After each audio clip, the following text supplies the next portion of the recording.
প্রিয় দর্শক আসসালামু আলাইকুম। আজ আমি আলোচনা করব গরুর ফাঙ্গাল ইনফেকশন বা অ্যালার্জি অথবা চর্মরোগ সম্বন্ধে। এই যে আপনারা চোখের মধ্যে দেখুন সাদা ফ্যাটফ্যাটে হয়ে রয়েছে, চুলগুলো কিভাবে উকড়ানো রয়েছে। এই যে ফাঙ্গাল ইনফেকশন, এর চিকিৎসা কী প্রত্যেক জনেরই জানা প্রয়োজন। এই ফাঙ্গাল ইনফেকশন হলে কি করতে হবে, এর চিকিৎসা কী এবং কি ঔষধ দিতে হবে অথবা কোন ডাক্তারকে ডাকতে হবে, কিভাবে তারা চিকিৎসা করবে, সব কিছু বিস্তারিত আমি ভিডিওটিতে বলে দেব। তার আগে আমার চ্যানেলটি যদি কেউ সাবস্ক্রাইব না করে থাকেন তাহলে অবশ্যই চ্যানেলটি সাবস্ক্রাইব করে দিবেন এবং সাথে যে বেল আইকনটি রয়েছে সেটিতে প্রেস করবেন পরবর্তী ভিডিও দেখার জন্য।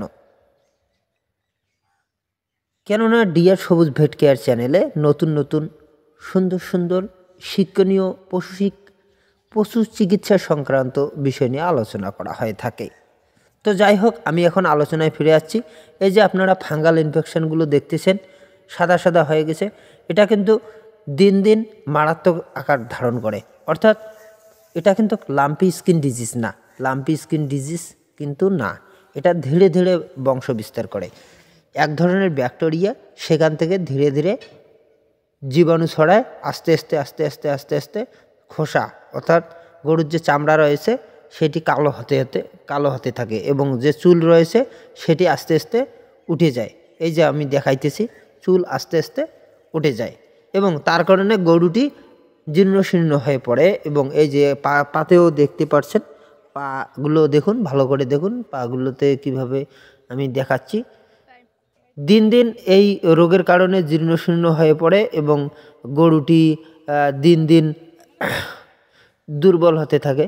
অর্থাৎ এই রোগের যদি চিকিৎসা করা না হয় তাহলে পরে মারাত্মক আকার ধারণ করে এবং চিকিৎসা না করার কারণে পুরো শরীরে এই অসুখটি ছড়িয়ে পড়ে। তাই দ্রুত চিকিৎসার প্রয়োজন। এই রোগের কোন কোন চিকিৎসা দিতে হবে ভালো করে দেখুন। এই রোগ যদি হয়ে থাকে, দেখুন কোনো কোনো সময় দেখবেন ঘাড়ে হয়েছে এবং সেখানে কাউয়া যেটাই বলুন না কেন, আপনাদের গ্রাম্য এলাকায়, যেহেতু গ্রাম্য এলাকায় সাধারণত কাক বেশি থাকে, সেখানে গরুর পিঠের ওপর বসে এবং ঠোকর মারে, সেখানে ঘায়ের সৃষ্টি করে। তাই এই রোগ নিরাময় করার জন্য অত্যন্ত প্রয়োজন। এই রোগকে দ্রুত নিরাময় করতে হবে, নাহলে গরুর মোটা তাজা বা গরু ঝিলাবে না এবং গরু দিন দিন শুকিয়ে যাবে এবং চামড়ার স্কিন ডিজিজ নষ্ট হয়ে যাবে। স্কিন যে রয়েছে সেটা স্কিন নষ্ট হয়ে যাবে, দেখতে খারাপ হবে, সেখানে বিক্রি করতে গেলেও দাম বেশি একটা পাবেন না। তাই এর জন্য কোন চিকিৎসা দিতে হবে, দেখুন অনেকেই অনেক ধরনের চিকিৎসা করে থাকে, কিন্তু আমি আজ যে চিকিৎসাটি বলবো এটা আমার নিজেই প্র্যাকটিস করে দেখা। হ্যাঁ, এটা আমার প্র্যাকটিস করে দেখা যে এটা 100% রেজাল্ট এবং কোনো সমস্যা হয় না।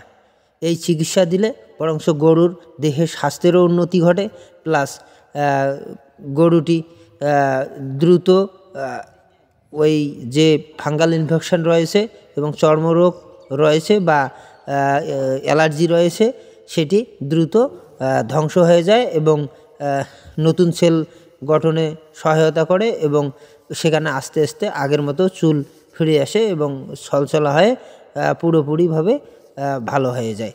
এখন আমি কোন ইনজেকশান দিতেছি, দেখুন প্রথমে আমি দিতেছি ভিটামিন বি কমপ্লেক্স ইনজেকশান। এখন আমি দিয়ে দিলাম ভিটামিন বি কমপ্লেক্স ইনজেকশান।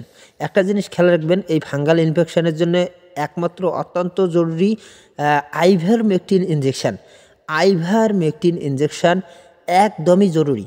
এই রোগের জন্য সব থেকে মুখ্য ভূমিকা পালন করবে আইভারমেকটিন ইনজেকশান। আইভারমেকটিন ইনজেকশান যদি দেওয়া হয়, প্রথমে 50 কেজি দেহের ওজনে 1 ml আইভারমেকটিন ইনজেকশান। 50 কেজি দেহের ওজনে 1 ml আইভারমেকটিন ইনজেকশান দিলে এই রোগ থেকে দ্রুত নিরাময়ে আসবে আইভারমেকটিন ইনজেকশান। আইভারমেকটিন ইনজেকশান মুখ্য ভূমিকা পালন করে, ভালোভাবে খেয়াল রাখবেন। আইভারমেকটিন ইনজেকশান চামড়ার নিচে সাপ কাট করে দিতে হবে। হ্যাঁ, 50 কেজি দেহের ওজনে 1 ml। তারপর আপনারা একটা ভিটামিন বি কমপ্লেক্স যদি মেরে দেন তাহলে হয়ে যাবে। এবং সেখানে লাগানোর কিছু ঔষধ দিতে হবে, না হলে কিন্তু যদি লাগানোর ঔষধ না দেন তাহলে কিন্তু না, লাগানোর ঔষধ না দিলে সেই ফাঙ্গাল ইনফেকশন ফিরে আসতে পারে। লাগানোর ঔষধ দিলে দ্রুত নিরাময় আসবে। অয়েনমেন্ট অর্থাৎ মলম হিসেবে পাওয়া যায় হিমাক্স মলম। হিমাক্স মলম আপনারা দিতে পারেন। হিমাক্স মলম এটা ভারতবর্ষে অ্যাভেলেবেল আছে। হিমাক্স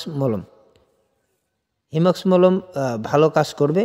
আরেকটা আমি গোপন টিপস বলে দিতেছি।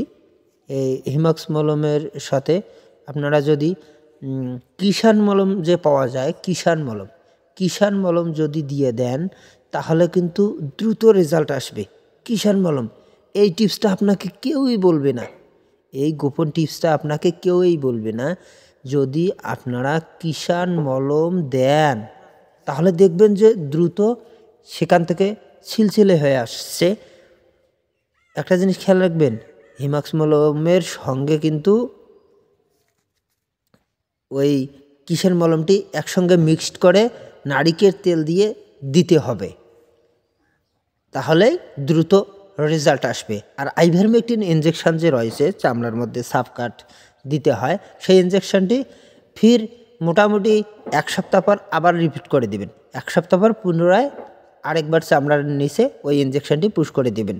আশা করি 2 বার থেকে 3 বার দিলেই পুরোপুরিভাবে নিরাময় আসবে এবং পুরোপুরি সুস্থ হয়ে উঠবে গরুটির পুরো ব্যাকটেরিয়া ধ্বংস হয়ে যাবে।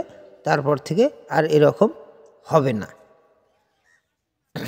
আর আপনারা যে ওই